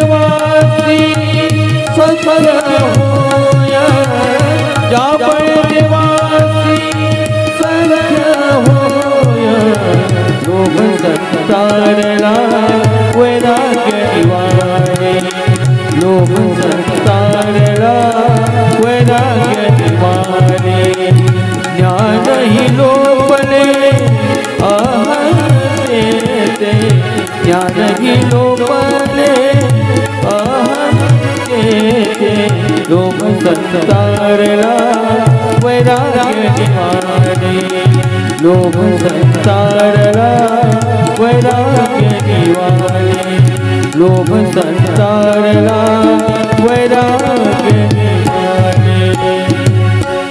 अहंकारम बलम दर्पम कामम क्रोधं च संशय, संशयाची वृत्ती वाढली की कितीही मोठा जरी तो मनुष्य असला त्याचा अधपतन व्हायला वेळ लागत नाही. तिन्ही देवांनी सांगितलं आम्ही स्नान करून येतो तोपर्यंत तू भात तयार कर. तिन्ही ब्राह्मण गेले निघून. तिने गाठोड उघडून बघितलं, तांदळापेक्षा त्याला चकाकी जास्त होती. विचार करते की असे कोणते तांदूळ ह्या ब्राह्मणाने आणले. थोडंसं हातामध्ये घेतलं, जरा निरखून बघितलं आणि लक्षात आलं की हे तांदूळ तर नाहीच. तांदळाला चमक असते परंतु एवढी चमक नाही. हा तर गार गोट्यांचा असलेला किस आहे, तांदळासारखा दिसणारा. आणि दगड कधी शिजतो का? हजारो वर्ष तुम्ही त्या दगडाला तुम्ही शिजवण्याचा प्रयत्न करा, तो शिजणार नाही कधी. विचार करते की नेमकं कोण आहेत हे ब्राह्मण. माझी सत्व परीक्षा पाहण्यासाठी तर आले नाहीत ना. कदाचित माझी सत्व परीक्षा पाहण्यासाठी आले असतील. शब्द तर दिलाय आपण. आणि पतिव्रता स्त्री ती असते की जिने शब्द दिल्यानंतर ते काही झालं तरी ती पुन्हा माघारी फिरत नाही. असं असतं की आपण एखाद्या साधूंना शब्द जर दिला, मी अमुक वस्तू तुम्हाला देतो, तर ती देणं गरजेचं असतं. आणि जर समजा जर आपण जर ती जर दिली जर नाही, तर अन्य शास्त्रामध्ये असं सांगितलं जातं की त्या वस्तूसाठी त्याला कुठेतरी पुन्हा जन्म घ्यावा लागतो. पुराणामध्ये वेदांमध्ये त्याचे संदर्भ पाहायला मिळतात. काय करावं आता, चिंता तूर झाली. निराकार असलेला जो परमेश्वर आहे त्या परमेश्वराचा धावा करायला तिने सुरुवात केली. परमेश्वरा, तू तर दयाळू आहे, मयाळू आहे, कृपाळू आहे, कनवाळू आहे. हे समर्था माय बापा, तुझा जो भक्त आहे ना, तो भक्त मात्र आज संकटात सापडलेला आहे. देवा, तू धावून येतो ना भक्तांसाठी. ज्या ज्या वेळेला भक्तांनी तुझ्या धावा केल्या त्या त्या वेळेला तू धावून आलेला आहे. आणि देवा, मला माहिती आहे की आता तुझ्याशिवाय मला कोणी या संकटातून वाचवू शकत नाही. मला कोणी वाचवू शकत नाही या संकटातून. श्री दत्तात्रय प्रभूंच्या त्या बालमूर्तीकडे पाहते. सैंग ऋषी अत्यंत तेजस्वी, अत्यंत प्रसन्न असलेली श्री दत्तात्रय प्रभूंची श्रीमूर्त. भृग ऋषींनी त्याचं वर्णन केलं. प्रसन्न वदनम देवम भक्ति मुक्तिर प्रदायकम त्वाम नमामि जगत्रात श्री दत्तात्रेयम नमोस्तुते. प्रसन्न ज्याचं वदन आहे, चिंतातूर झालेल्या मातेने आपल्या पुत्राकडे पाहिलं. डोळ्यामध्ये अश्रू तिच्या, अश्रूंच्या धारा लागलेल्या आहेत. परमेश्वर आपल्या संकटामध्ये धावून येतो, पण डोळ्यामध्ये अश्रू पाहिजे. आणि या अश्रूमध्ये एवढी ताकद आहे ना की भोजनाच्या ताटावरून सुद्धा परमेश्वराला उठावं लागतं. भोजनाच्या ताटावरून परमेश्वर उठतो आपल्या भक्तासाठी, त्यांची मागणी पूर्ण करण्यासाठी. संग ऋषी बघतायत मातेकडे, डोळ्यातून अश्रूच्या धारा वाहत आहेत. हात जोडलेले तिने परमेश्वराला धावा करते, विनंती करते की परमेश्वरा धाव, आता तुझ्याशिवाय मला आता या संकटातून कोणी वाचवू शकत नाही. संग ऋषी मात्र स्मित हास्य करतायत. देव जयाच्या पाठी तया कोण करी आडकाठी. ती समर्थ होती कारण तिने समर्थ असलेल्या परमेश्वराला जन्म दिला होता. त्या परमेश्वराची ती माता झालेली होती. सैंग ऋषी श्री दत्तात्रय प्रभूंची बालमूर्ती निघाली आता त्या भांड्याकडे. त्या भांड्याच्या जवळ की ज्या भांड्यामध्ये त्या गारगोट्यांचा किस टाकलेला होता, झाकण उघडून पाहिलं. फक्त आपल्या कृपा दृष्टीने त्या भांड्यामध्ये पाहिलं. आणि काय सांगायचं तुम्हाला, चुलीतला अग्नी आपोआप प्रदीप्त झाला, तो पेटला. त्याच्यामध्ये पाणी पडलं त्या पातेल्यामध्ये. आणि भात शिजायच्या वेळेला जसा आवाज येतो ना, खतखत आवाज, तशा पद्धतीचा आवाज सुरू झाला. अनुसया माते तर रडते, डोळ्यामध्ये अश्रू. जे तिने डोळे बंद केले, आता फक्त देवा तूच मला वाचवू शकतो, बस एवढंच तिला फक्त माहिती. आवाज कशाचा येतो म्हणून डोळे उघडून पाहिलं, बघितलं तर भात आता तयार होतोय, शिजतोय. तुम्ही 60 रुपये किलोचा जो भात आणतात त्याच्यातूनही सुगंध जसा येत नाही, तसा सुगंध मात्र पूर्णपणे त्या पर्णकुटीमध्ये पसरलेला आहे. आभार मानते देवाचे की देवा माझी लाज राखली तू आज. लाज राखे तुम्ही. देवाचे आभारही मानता आले पाहिजे. आपल्याला फक्त मागणं माहिती, पण देवाकडून प्राप्त झाल्यानंतर मग मात्र आपण देवाचे आभार मानायला आपण सपशेल विसरून जातो. आणि देवाने केलेलं आधी म्हणतो की देवा कसंही कर, तू माझं काम कर. एकदा का त्याचं काम झालं की तो म्हणतो देवाने कुठे केलं, माझ्या बुद्धीने ते काम नाही केलं. अरे बुद्धी देणारा तर तो परमेश्वर आहे. आनंद झाला की देवाने माझी लाज राखली. मुलं अशा पद्धतीचे असले पाहिजेत आपले. श्री गोपाल कृष्ण महाराज लहानसे आहेत, पण जे आपले आई वडील कारागृहामध्ये बंद आहेत त्यांना मुक्त केलं श्री गोपाल कृष्ण महाराजांनी. आपल्याला वाटतं ना, मला वंशाचा दिवा पाहिजे, मला वंशाचा दिवा पाहिजे. वंशाचा दिवा जर पाहिजे जर असेल तर असा समर्थ पुत्र पाहिजे. नाहीतर आजचे पुत्र वयाची 30 ओलांडली जाते पण तरी सुद्धा 10 रुपये गायछापसाठी मागतात आपल्या बापाला. स्वतः 10 रुपये सुद्धा कमवू शकत नाही. बापाने कमवलेली जी इस्टेट असेल त्या इस्टेटीवर त्यांचा डोळा राहतो. माझ्या बापाने 25 एकर कमवली, मी 25चे 50 करून दाखवेल असं म्हणतो का आपला पुत्र? उलट जे 25 आहे त्या 25चे फक्त मी 2च शिल्लक ठेवेल. आणि म्हणून बघा श्रीकृष्ण महाराजांनी खूप मोठा आदर्श आपल्या डोळ्यासमोर ठेवलेला आहे. शून्यातून विश्व निर्माण केलं श्रीकृष्ण महाराजांनी आणि शेवटी सुद्धा सगळं शून्य करून टाकलं. सुवर्णाची द्वारका श्रीकृष्ण महाराज निजधामाला जाण्याच्या आधी श्रीकृष्ण महाराजांनी स्वतःहून द्वारका बुडवून टाकली, मागं काही शिल्लक ठेवलं नाही.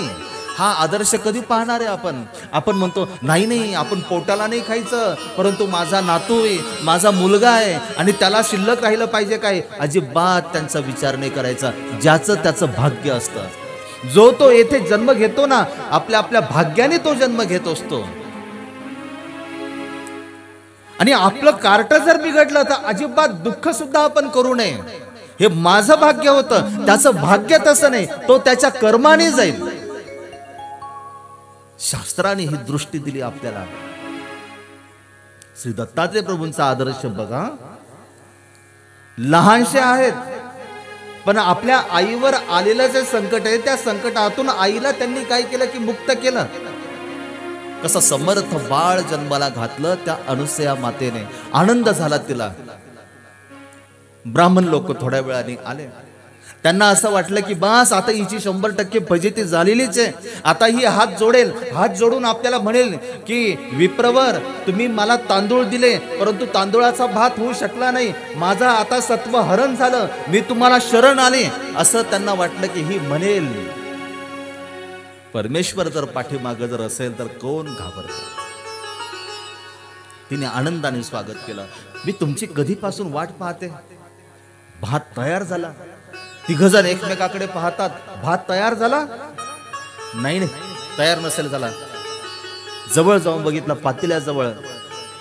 त्यांनी तिथं जो भात खाल्ला नव्हता, त्यांच्या तिथल्या भाताला जो सुगंध नव्हता तो सुगंध इथल्या भाताला होता. काल आपला विषय झाला की देवाला उपहार का दाखवायचा? उपहार यासाठी दाखवायचा. तिथला जो भात आहे त्यांनी देवाला नाही दाखवला, परंतु इथला भात मात्र देवानी कृपा दृष्टीने अवलोकन केला. आणि ज्या वेळेला आपल्या घरातील पदार्थ आपण देवाला उपहार म्हणून जेव्हा दाखवतो तेव्हा त्या पदार्थातला तामसपणा दूर होतो आणि तो पदार्थ सात्विक होतो. आणि म्हणून देवाला उपहार दाखवायचा. त्याच्या पाठीमागे विज्ञान आहे. आपल्याला वाटतं देव काय जेवण करतो का आणि त्याला काही दिलं पाहिजे का? असा प्रकार नाही. झालं, जेवायची पंगत वाढली. जेवायला त्यांना बसवलं. 3 जण पाहताय. आपण वर जायचं, कोणतं तोंड घेऊन जायचं आता आपण वर? आपल्या पत्न्यांना काय सांगायचं? आम्ही गेलो होतो तिचं सत्वहरण करण्यासाठी, परंतु आमचं सत्वहरण इथे झालं, आता असं करायचं का? दिग विचार करतात. आत्ताच संधी आहे, आत्ताच काहीतरी आपण केलं पाहिजे. आणि पुन्हा आता मात्र त्यांनी एक नवीन अस्त्र त्या अनुसया मातेवर त्यांनी सोडलं. आता हे मात्र गंभीर होतं. गारगोट्यांचा भात बनवणं ते परमेश्वराच्या सामर्थ्याने तर झालं, परंतु आता मात्र तिचं सत्वहरण करण्याची जी भूक आहे, ही भूक आता प्रचंड त्यांची वाढलेली होती. कपड्यांमध्ये नटलेल्या स्त्रीला आता मात्र विवस्त्र पाहण्याची त्यांची इच्छा होती. आजचा सुद्धा समाज त्या जागेवर आहे. एखादी सुंदर असलेली स्त्री कपड्यांमध्ये जरी ती नटलेली असली तरी तो आपल्या विचाराने, तो आपल्या नेत्राने तिला विवस्त्र पाहण्याचा तो प्रयत्न करतो. ही वस्तुस्थिती. म्हटले की आम्ही भोजन करू, परंतु भोजन करण्याच्या आधी आमची आता दुसरी एक अट आहे. ती म्हटली कोणती अट आहे? ते म्हटले की तू आम्हाला विवस्त्र होऊन आता आम्हाला भोजन वाढ. तिच्या काळजात अगदी धस झालं. विवस्त्र होऊन, मी तर पतिव्रता आहे, माझं सत्व आहे, आणि मी या परपुरुषांच्या समोर मी आता विवस्त्र व्हावं? काय इतिहास लिहिला जाईल माझ्या नावाने? काय म्हणतील लोक मला आता? पुन्हा तिच्या डोळ्यातून अश्रू येऊ लागले. पुन्हा जो परमेश्वर आहे त्या परमेश्वराला पुन्हा ती विनवणी करायला लागली की देवा, हे संघर्षी बाळा, मला माहिती आहे की मागच्या वेळेस तूच माझी लाज राखली. हे दत्तात्रेया, आता धाव, तू माझं आता रक्षण कर.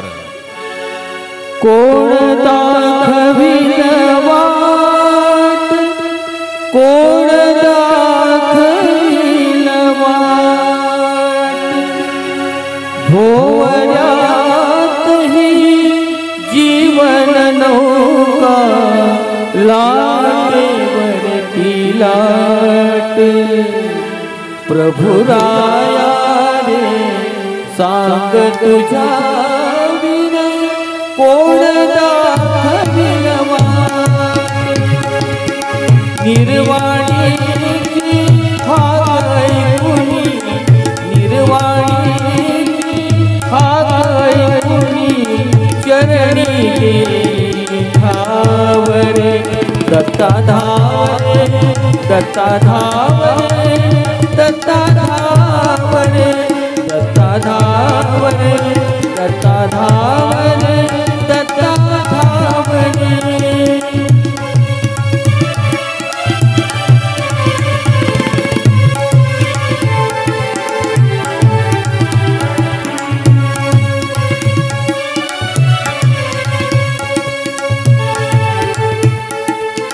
हिंदोळावर चरित्र झुलते, दैव जग हे कुणा न कळते. हिंदोळावर चरित्र झुलते, दैव जग हे कुणा न कळते. प्रपंच पूजा करता करता, प्रपंच पूजा करता करता उरात बसला धावरे. दत्ता धावरे, दत्ता धावरे, दत्ता धावरे, दत्ता दिगंबराया हो दयाळा मला भेटल्या हो, दत्ता दिगंबराया हो दयाळा मला भेटल्या हो. श्री दत्तात्रय प्रभूंच्या ते विनंती करते, धावा करते श्री दत्तात्रय प्रभूंच्या. हे परमेश्वरा, तुझ्याशिवाय आता मला कोणी या संकटातून मला तो वाचवू शकत नाही. विवस्त्र होऊन मला वाढायचंय, असं इतिहासामध्ये तर कधी घडलंच नाही, आणि अशी मागणी सुद्धा कोणी घातलेली नाही. हे परमेश्वरा,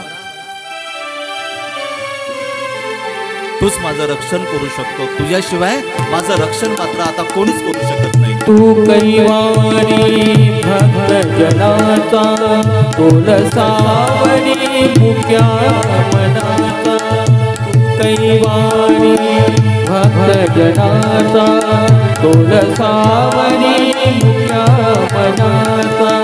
प्रभुराया तू तारण करता, प्रभुराया तू तारण करता सत्वपणा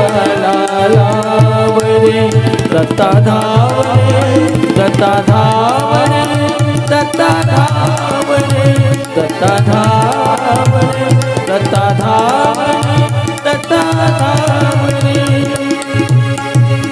भोवऱ्यातही जीवन नौका लाटेवरती लाट रे प्रभुराया रे सारा तुझ्या वाट रे दत्ता धावरे दत्ता धावरे दत्ता धावरे दत्ता धावरे दत्ता धावरे दत्ता धावरे दत्ता दिगंबराया हो दयाला भेटल्या हो दत्ता दिगंबराया हो दयाला भेटल्या हो दत्ता दिगंबराया हो दयाला भेटल्या हो थरथरत असलेले ते अनुसया माता डोळे झाकलेले आहे आणि तो परमेश्वर जो आहे त्या परमेश्वराला आता विनंती करते की देवा आता तूच मला या संकटातून वाचवू शकतो. श्री दत्तात्रय प्रभूंची बालमूर्ती आपल्या मातेकडे पाहते. आपल्या मातेच्या डोळ्यामध्ये आलेले अश्रू कुठल्याच मुलाला बरे वाटत नसतात. दोन प्रकारची मुलं असतात.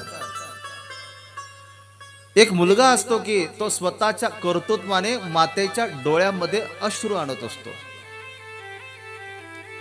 आणि दुसरा एक असा पुत्र असतो की तो आपल्या आई बापांच्या डोळ्यामध्ये जर अश्रू जर आले तर तो पुसण्याचं काम करत असतो.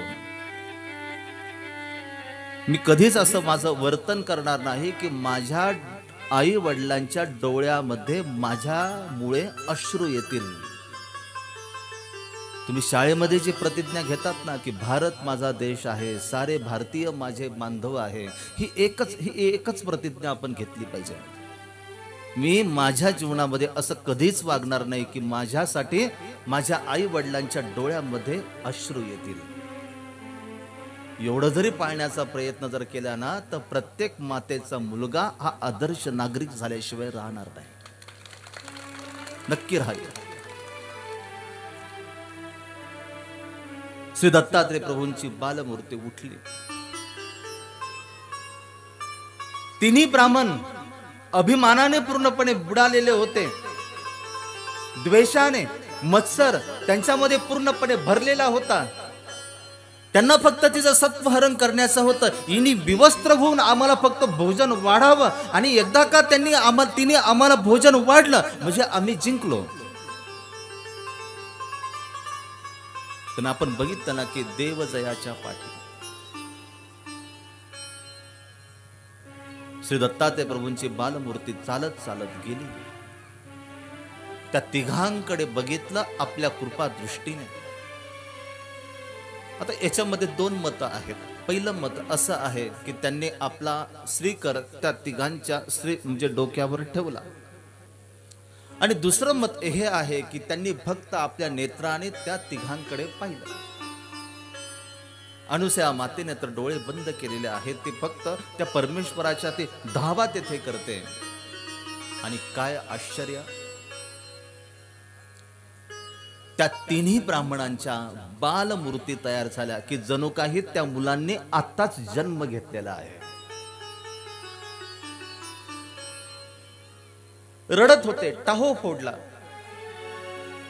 अनुसया मातेला काही कळे ना कोण रडते म्हणून डोळे उघडले. पाहिलं तर तीन बालक रडतायत, आक्रोश करतायत.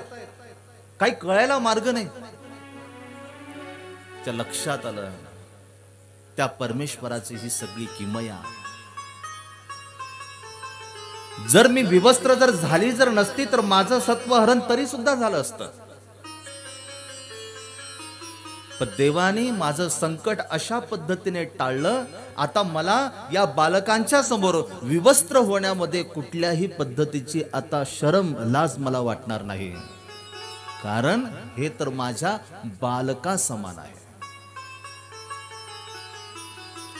तिघांना मांडीवर घेतलं, तिघांना खाऊ पिऊ घातलं. नारद मुनी सगळं वर्ण पाहत होते. नारद मुनींना नारद मुनींच्या प्रश्नांचं उत्तर त्यांना मिळालं. आणि प्रश्नांचं उत्तर ज्या वेळेला मिळालं तेव्हा नारद मुनी पुन्हा तिघांच्या महाली गेले. बराच वेळ झाला आपले पतिदेव अजून वापस आले नाही म्हणून वाट बघत होते. म्हणाले, देवर्षी तुम्ही आलात, आमचे पतिदेव गेलेत बद्रिकाश्रम मध्ये परंतु अजून आले नाहीत. हो म्हटले, माते मी तर आता बद्रिकाश्रम मधूनच आलो मी आता, पण तुमचे पती काय मला तिथे दिसले नाही. म्हणे असं कस काय, सकाळी जाताना तर सांगितलं आम्ही तिथं चाललो, तुमचा जो हट्ट आहे तो हट्ट आम्ही पूर्ण करतो म्हणून. नाही म्हटले माते, आम्हाला 3 देव तर दिसले नाही पण आम्हाला मात्र 3 बाळका आम्हाला दिसले. काळजीच्या सुरामध्ये विचारतात, 3 बालक? अनुसया मातेने फक्त दत्तात्रय प्रभूंना जन्म दिला ना? हो, दत्तात्रय प्रभूंना जन्म दिला. मग 3 बाळका कुठले? काय माहिती, मला पण नाही माहिती. आणि हळूच सांगितलं, तुमचे पती गेले होते परंतु तेथे आता ते मात्र बालक तयार झाले. आक्रोश करायला लागल्या तिघीच्या तिघी. आपले पती आणि जन्मलेल्या मुलासारखे रडतायत, आक्रोश करतायत, कसं करावं आता? विचारलं नारद मुनींना, काय करू आता? नारद मुनी म्हटले की जा, तुमच्या अंतकरणामध्ये द्वेष पसरला होता ना त्या अनुसया मातेबद्दल, जा आता तुम्ही तिघ तिचे पाय धरा. तुम्ही आता तिचे पाय तुम्ही धरा. निघाल्या तिघे बद्रिकाश्रमच्या भूमीमध्ये येऊन पोहोचल्यानंतर बघितलं श्री दत्तात्रय प्रभूंची बालमूर्ती अगदी प्रसन्नतेने त्यांच्याकडे पाहते. परंतु हे 3 बालक, या 3 बालकांनी टाहो फोडलेला आहे. काय करावं त्यांना काही कळेना. अनुसया मातेचे पाय पकडले. अनुसया मातेचे पाय पकडल्यानंतर तिला म्हणतात की अनुसया माते, अज्ञानापोटी हा विचार आमच्या अंतकरणामध्ये आला. हे माते, तू आम्हाला आता क्षमा कर. त्राहि माम, त्राहि माम. अनुसया माता म्हटली की मी करणारी कोण?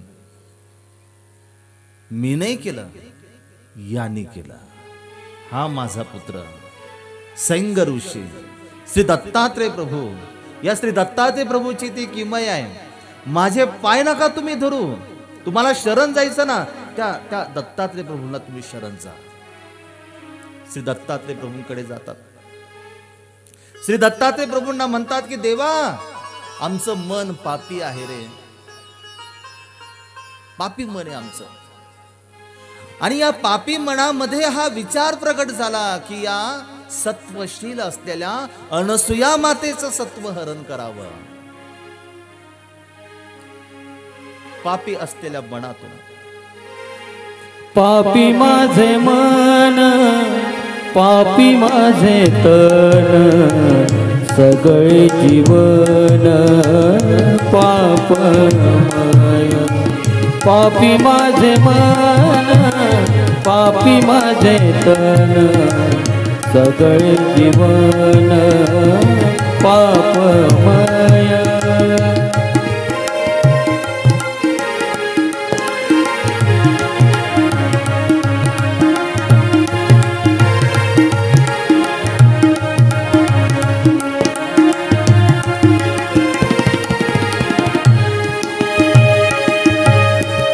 देखणे ऐकणे आणि कसुंगणे, स्वादात रमणे सर्व काळ. देखणे ऐकणे आणि कसुंगणे, स्वादात रमणे सर्व काळ. पापी माझे मन, पापी माझे तन, सगळे जीवन पापमय. सगळे जीवन पापमय.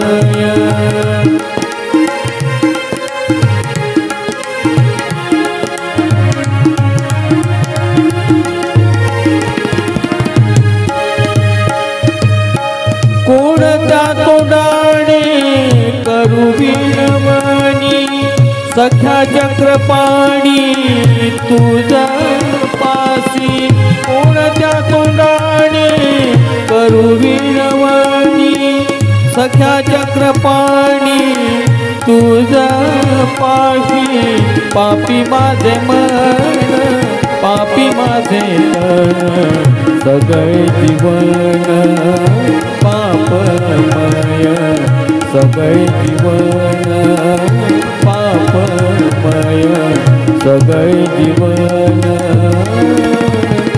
पापमय. श्री दत्तात्रय प्रभूंना या तिन्ही पत्नी शरण गेल्या आणि सांगितलं की देवा आमचे पती तुम्ही आता आम्हाला वापस करा. त्यांच्याकडून जी चूक झालेली आहे त्या चुकीबद्दल आम्ही तुम्हाला क्षमा मागतो.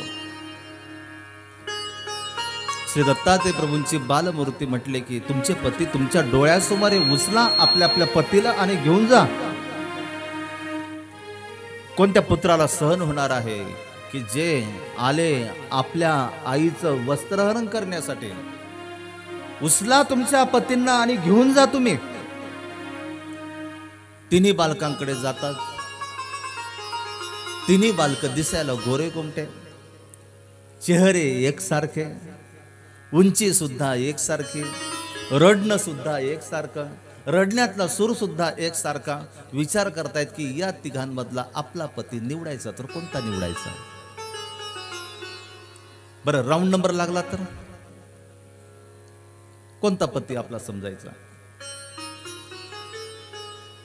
बरं ठीक आहे, आपण याच्यातलं एखाद्या बालकाला उचललं आणि आहे आपला पती म्हणून त्याला उचललं आणि त्याला घेऊन जाऊन काय करणार आहे आपण तिथं? तो रडत बसेल. असं रडणारा पती नको आम्हाला. म्हटले दत्तात्रेया दया घना करुणा करा कृपा करा, असं नका करू. होतो भक्ताकडून सुद्धा गुन्हा घडतो, त्याच्याकडून सुद्धा दोष घडतो, परंतु जेव्हा भक्त परमेश्वराला जेव्हा शरण येतो ना तेव्हा मात्र परमेश्वर त्याला सुद्धा क्षमा करून टाकतो. आणि म्हणून परमेश्वराला मातेचा न्याय दिलेला आहे शास्त्रामध्ये. तुम्ही असं समजू नका की तुम्ही खूप कमजोर आहात. नाही, तुम्हाला समाजाने कमजोर बनवलं असेल, परंतु परमेश्वराने तुम्हाला मात्र कमजोर नाही बनवलं. पुरुषाचा दर्जा नाही दिला परमेश्वराला.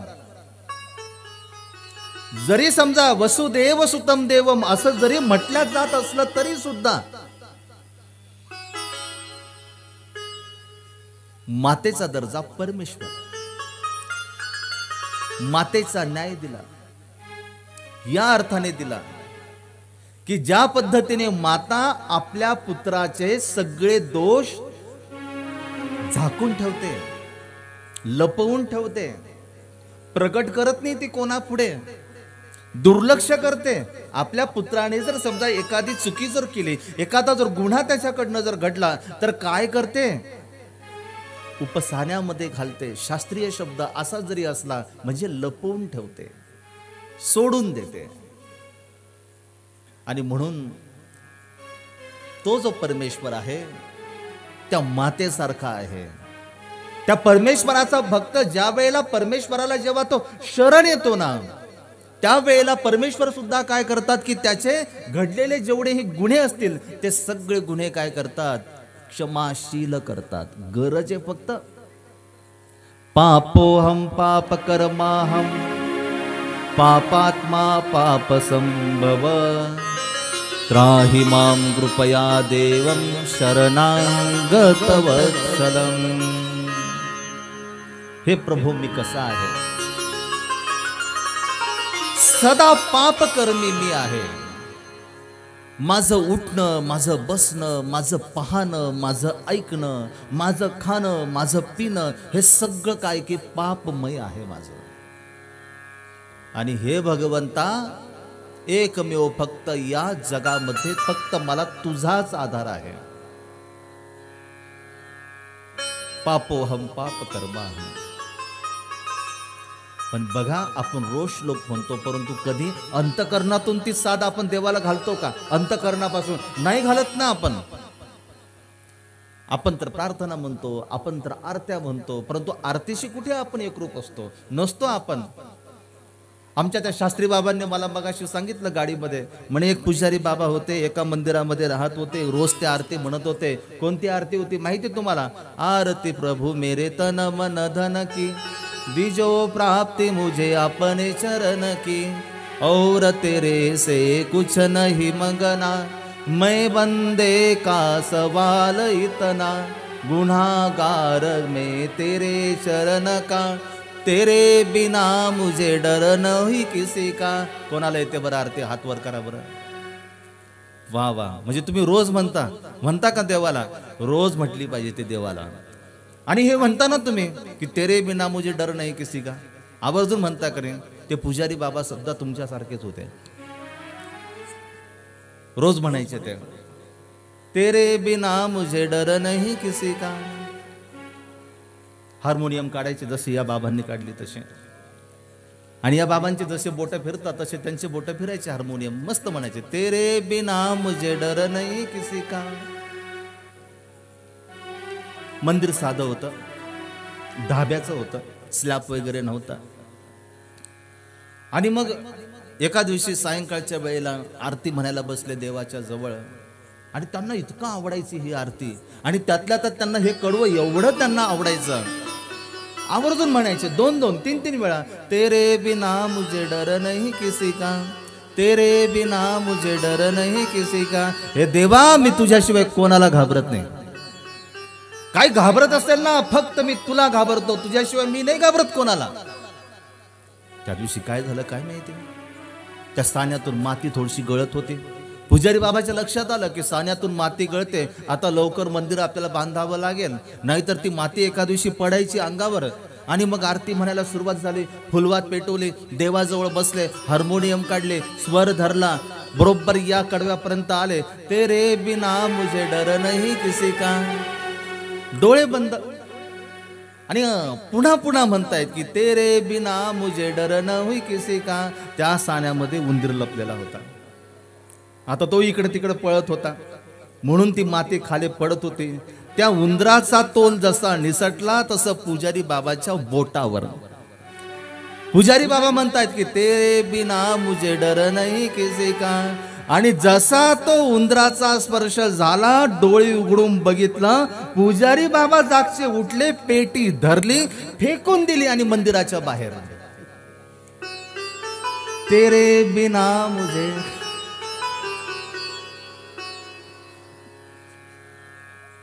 असं तर आपलं जीवन आहे. पापोहम पाप कर्मा हम पापात्मा पाप संभव. पण पापोहम पाप कर्मा हम म्हणत असताना बघितलं ना, मला द्यायची अगरबत्ती सोडली, त्यांनी घेतली अगरबत्ती ओवाळायला. कळतं का त्याला काय? तिथं सुद्धा आपण श्लोक म्हणताना पापच करतो आपण. हे परमेश्वरा, पापमय माझं जीवन आहे. श्री दत्तात्रय प्रभूंनी कृपा केली. देवाला म्हणतात की देवा, आमचा अभिमान, आमचा जो अभिमान आहे त्या अभिमानामुळे आमचं पतन झालेलं आहे. सगळ्यात मोठा सार आहे तुमच्या जीवनामध्ये. ज्या वेळेला अभिमान शिरतो ना, त्यावेळेला तुमचं सगळं काही संपलेलं असतं. सगळे संपले, याच्यामध्ये सगळे संपले. याच्यामध्ये रावणही अभिमानापोटी संपला, तोही संपला. तिथे मत कर तू अभिमान रे बंदे, छोटी तेरी शान रे.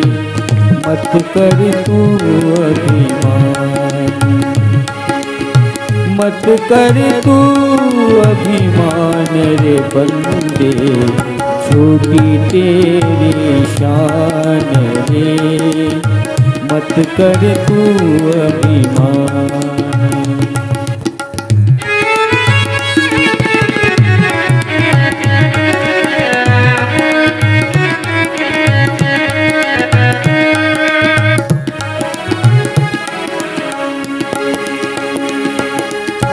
तेरे जैसे लाखों आए, लाखों इस माटी ने खाए. तेरे जैसे लाखों आए, लाखों इस माटी ने खाए, रहा ना नाम निशान रे बंदे, छोटी तेरी शान रे, मत कर तू अभिमान, मत कर तू अभिमान रे बंदे, छोटी तेरी शान रे, मत कर तू अभिमान।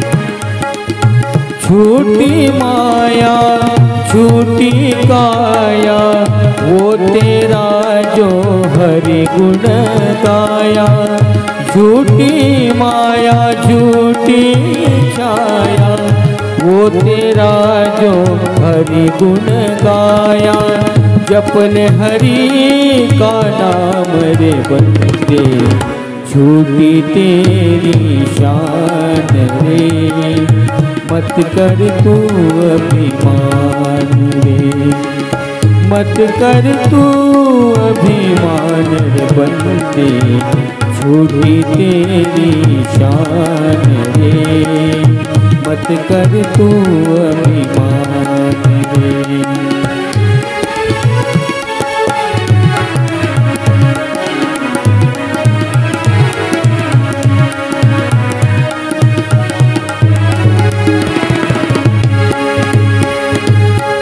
माया का अंधकार निराला, बाहर उजला भीतर काला, माया का अंधकार निराला, बाहर उजला भीतर काला, इसको तू पहचान रे बंदे, झूठी तेरी शान रे, मत कर तू अभिमान रे, मत कर तू अभिमान रे बंदे, छोटी तेरी शान रे, मत कर तू अभिमान रे, मत कर तू अभिमान रे। ब्रह्म विष्णु रहम देवी बद्धास्म कर्मणा सदा, काम क्रोधादिभिर्दोषे तस्मात् सर्वम अनीश्वरः। शिवपुराणामध्ये आलेला हा एक श्लोक, ज्या देवता आहेत त्या देवतांचं स्वरूप कशा पद्धतीचं आहे, कोणत्या दोषांनी त्या लिंपित आहे, याचं स्पष्टीकरण या श्लोकामध्ये त्यांनी करून दिलं। उच्चस्थानीच्या देवता आहेत ब्रह्मा विष्णू महेश, परंतु त्या आपल्या स्वरूपावधीमध्ये आहेत, त्यांना मर्यादा आहेत, त्यांना सीमा आहेत, आणि म्हणून त्यांच्याकडून सुद्धा जसं मनुष्याच्या ठिकाणी अहंकार आहे, मनुष्याच्या ठिकाणी जसा काम आहे, मनुष्याच्या ठिकाणी जसा क्रोध आहे, तसा त्या देवतांच्या ठिकाणी सुद्धा आहे। आणि बऱ्याच वेळेला समोरच्याला ते काय देऊन टाकतात हे त्यांनाही कळत नाही, नंतर मग पस्तावा करत बसतात। श्रीकृष्ण चरित्रामध्ये खूप महत्वाचा संदर्भ येतो की ज्या वेळेला जरासंध श्रीकृष्ण महाराजांना संपवण्याच्या मागे लागलेला होता, कारण अस्थि आणि प्राप्ती या कोण, कंसाच्या पत्नी आणि याच्या मुली, आणि श्रीकृष्ण महाराजांनी त्यांना कंसाला संपवलं म्हणून जरासंधांनी काय केलं,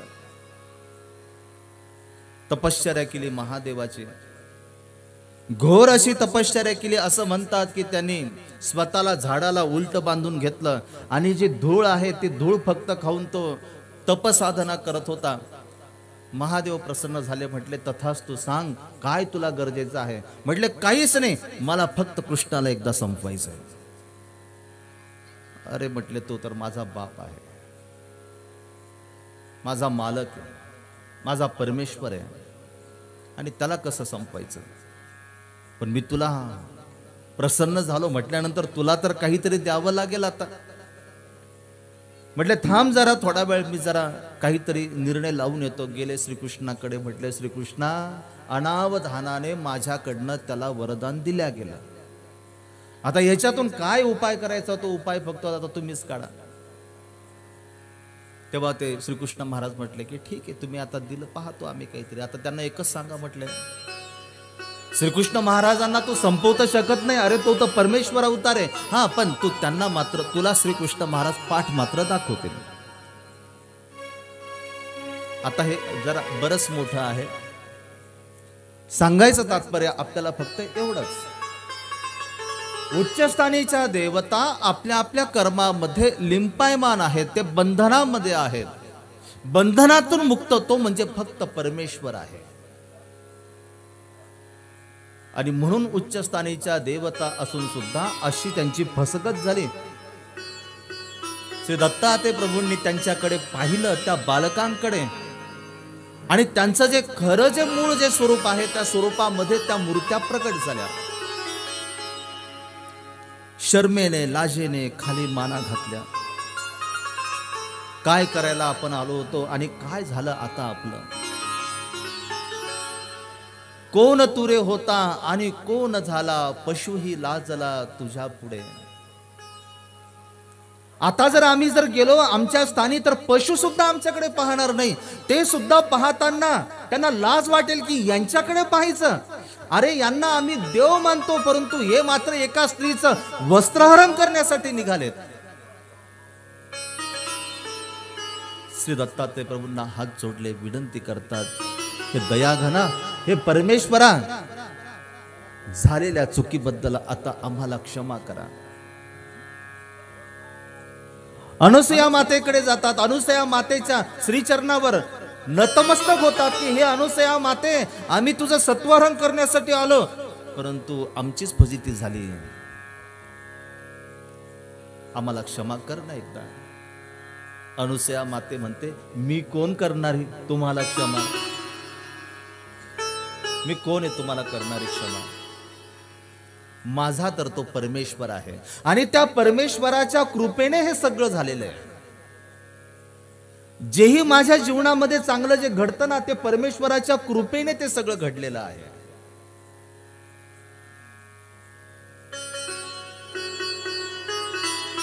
मी नाही केलं हे, त्या परमेश्वराने ते केलं. मेरा आपकी कृपा से सब काम हो रहा है. मेरा आपकी कृपा से सब काम हो रहा है. करते हो तुम कन्हैया, करते हो तुम कन्हैया, मेरा नाम हो रहा है. मेरा आपकी कृपा से सब काम हो रहा है. मेरा आपकी कृपा से सब काम हो रहा है.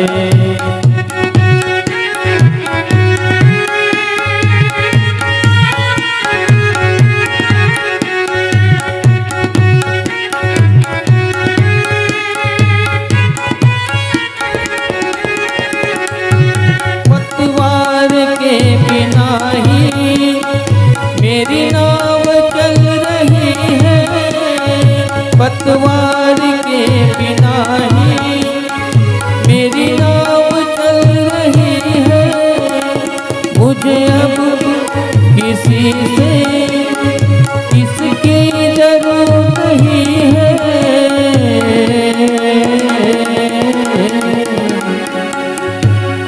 थामा है तेरा दामन, थामा है तेरा दामन, बस काम हो रहा है. थामा है तेरा दामन, बस काम हो रहा है. करते हो तुम कन्हैया,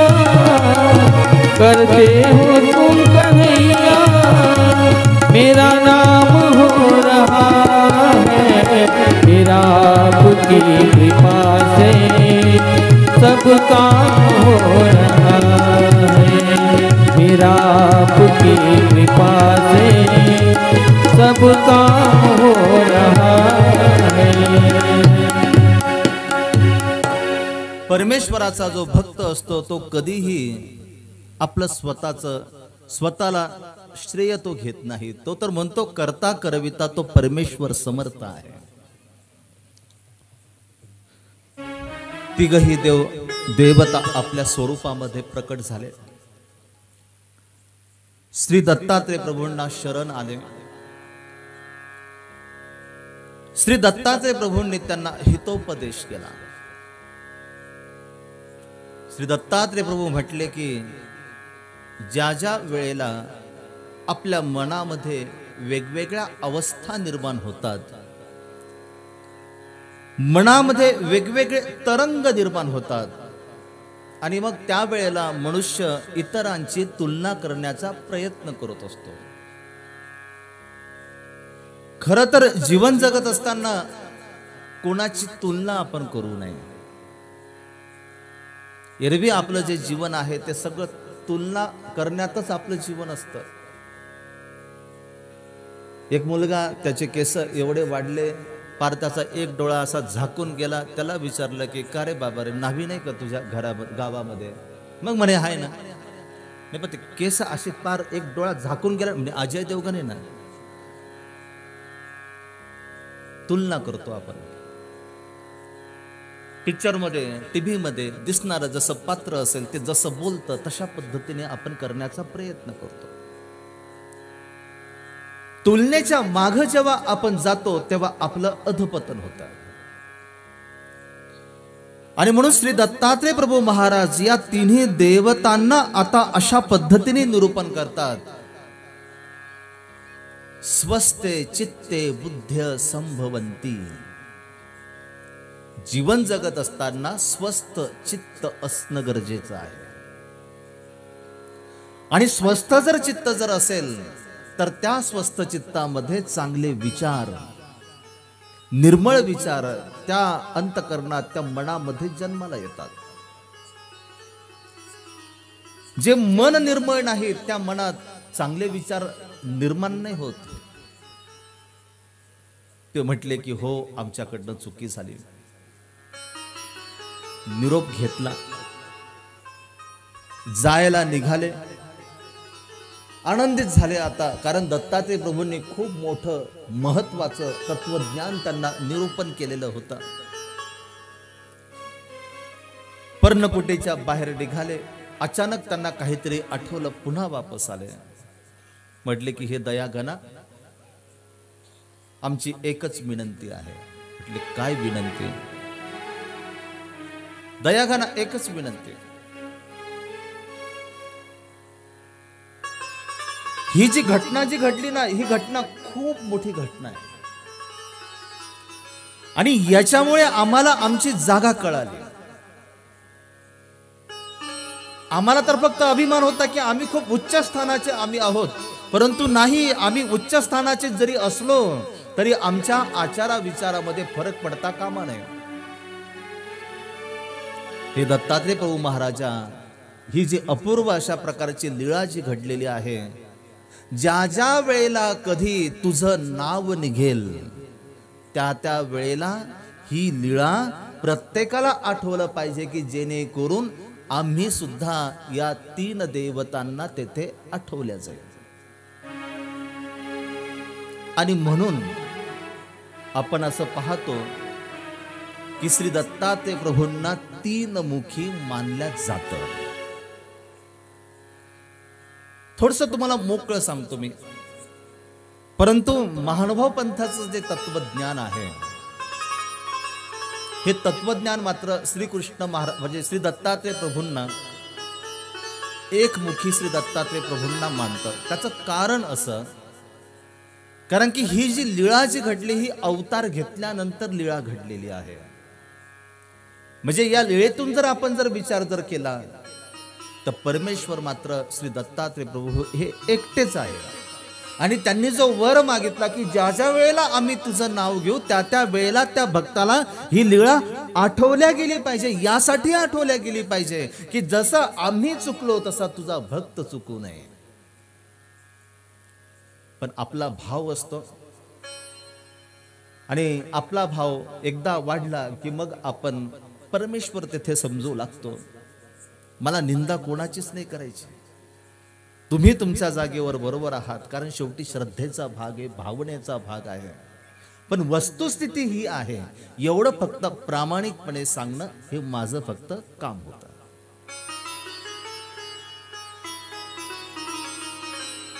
सर्वत्र आनंदाचा संचार झाला. अत्यंत आनंदाने निघालेत आता आपल्या आपल्या स्थानी जाण्यासाठी. लीळा या ठिकाणी संपली, पण लीळेचा जो आदर्श, हा आदर्श खूप मोठा आहे. ही लीळा आपल्याला प्रत्येक वेळी आठवल्या गेली पाहिजे. तुम्ही सकाळी उठताना, सकाळी उठल्यानंतर बघा, तुम्हाला तुमचे गुरु सांगतात तुम्ही देवाच्या लीळा आठवा. देवाच्या लीळा यासाठी आठवायच्या, आपली अवदशा होऊ नये म्हणून, आपली अवलीळा होऊ नये म्हणून देवाच्या लीळा आपण आठवल्या पाहिजे. या लीळेचा आठव करायचा. आणि आपल्याला जर समजा एखाद्याबद्दल द्वेष जर वाटत जर असेल, द्वेषमय जीवन जगण्यापेक्षा प्रेममय जीवन आपण जगलं पाहिजे. प्रेममय जीवन जगण्यामध्ये जो आनंद आहे तो आनंद इतर कुठल्याही आनंदामध्ये तो पाहायला मिळत नाही. बद्रिकाश्रमच्या अनेक लीळा आहेत. तसं जर बघितलं तर ही लीळा सांगत असताना आम्हाला कमीत कमी 3 सत्र लागतात, 3 दिवसाचे. तुम्हाला मी जो त्यातला मेन धागा आहे तेवढाच फक्त मी आपल्याला सांगितलं. उद्या आता आपण प्रवास करणार आहोत बद्रिकाश्रमावरनं माहूरकडे. उद्या जी लीळा आपण पाहणार आहोत, श्री दत्तात्रय प्रभूंच्या ज्या क्रीडा आपण पाहणार आहोत त्या म्हणजे माहूरच्या. आणि परवा बघा समारोप करत असताना मी तुम्हाला म्हटलं होतं की श्री दत्तात्रय प्रभूंनी अवतार का बरं धारण केला, त्या प्रश्नाचं उत्तर तुम्हाला उद्या मिळेल. कोणासाठी अवतार धारण केला? लीळेच्या या आनंदाच्या या सागरामध्ये आपण सर्वजण न्हाऊन निघतायत. आपल्या चेहऱ्यावर आत्मिक अशा प्रकारचं आनंद, समाधान हे आपल्याला मिळतंय. हेच आपल्या जीवनाचं अमूल्य अशा प्रकारचं धन आहे. आणि खरोखरच मला आनंद वाटला. तुम्हाला अजिबात अपेक्षा नाही की बाबाने एखादा विनोद सांगावं, बाबाने आम्हाला हसवावं. तुम्ही सगळेजण तल्लीने, खरंच तुम्ही एक आदर्श अशा प्रकारचे श्रोते. तुम्ही आपणच आपल्यासाठी एकदा टाळ्या वाजूया. पुन्हा आपण उद्याच्या सत्रामध्ये भेटूया. मुद्दाहून मी थोडासा थांबलो होतो. बऱ्याच वेळेला आपण अतिथींचं नाव आपण पहिल्यांदा घेतो, परंतु असा एक नियम आहे की जे अतिथींचं नाव शेवटी जर घेतलं तर त्यांची उंचीही वाढते. आणि म्हणून आजच्या या 4थ्या सत्रासाठी आपल्या सर्वांना भेट देण्यासाठी या ठिकाणी उपस्थित असलेले आदरणीय श्रद्धेय परमपूजनीय महंत श्री पोपट बाबाजी लासूरकर, त्याचप्रमाणे खास आंध्र प्रदेशवरनं आले. मी आल्या त्यांना म्हटलं की म्हणजे ते आमचे सगळे सन्मित्र म्हणत होते की तुम्ही थोडंसं 5 मिनिटं बोला तिकडची भाषा ऐकण्यासाठी. त्यांनी मान्य केलं की म्हणे मी समारोपाच्या दिवशी बोलेन म्हणे. त्यांच्यासाठी टाळ्या वाजवा, नाही तर पळून जातील ते. आणि आमचे रमेशराज दादा थांबणार आहेत, ते आजच सकाळी चालले होते. त्यांना इतका कथेचा गोडवा लागला, ते म्हटले बास मी आता शेवटच्या दिवसापर्यंत मी येते. म्हणून त्यांच्यासाठी पण एकदा टाळ्या वाजवा. ठीक आहे, आता आपण आपल्या आरतीकडे आपण वळूया. आलेले आजचे दोन्ही संत महात्मे की ज्याच्यामध्ये परमपूज्य श्री विराज दादाजी अंकुळणेकर लिंगमपल्लीवरनं या ठिकाणी उपस्थित झाले. या दोन्ही आदरणीय संत वृंदांना मी या ठिकाणी दंडवत प्रणाम करतो. आणि आपण सर्वजण आता आरतीकडे वळूया. आपण सर्वांनी उभं राहूया.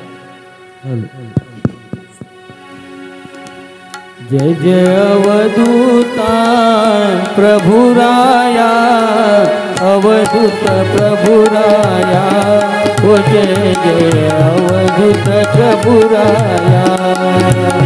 जय जय अवधूता प्रभुराया, अवधूत प्रभुराया ओ जय जय अवधूत प्रभुराया ऋषिवंशी प्रभु अवतरणाची भक्त तारावया प्रभु रे भक्त तारावया जय जय अवधूता प्रभुराया अवधूत प्रभुराया ओ जय जय अवधूत प्रभुराया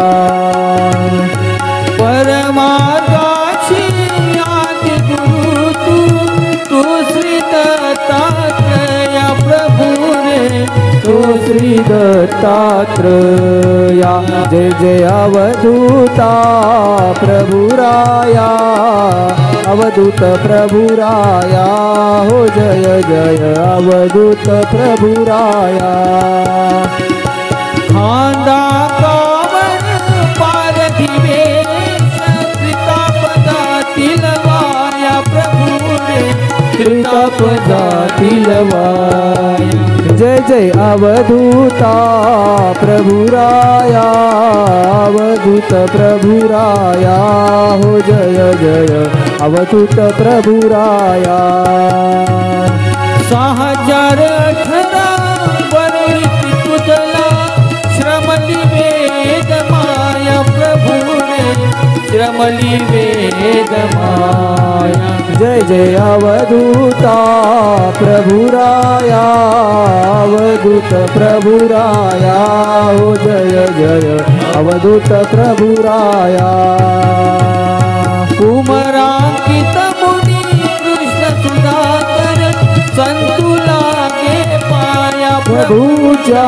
संतुला के पाया जय जय अवधूता प्रभुराया अवधूत प्रभुराया हो जय जय अवधूत प्रभुराया त्वमेव माता च पिता त्वमेव बन्धु च सखा त्वमेव विद्या द्रविणं त्वमेव सर्वं मम देव त्वमेव सर्वं मम देव श्री दत्तात्रेय महाराज की जय।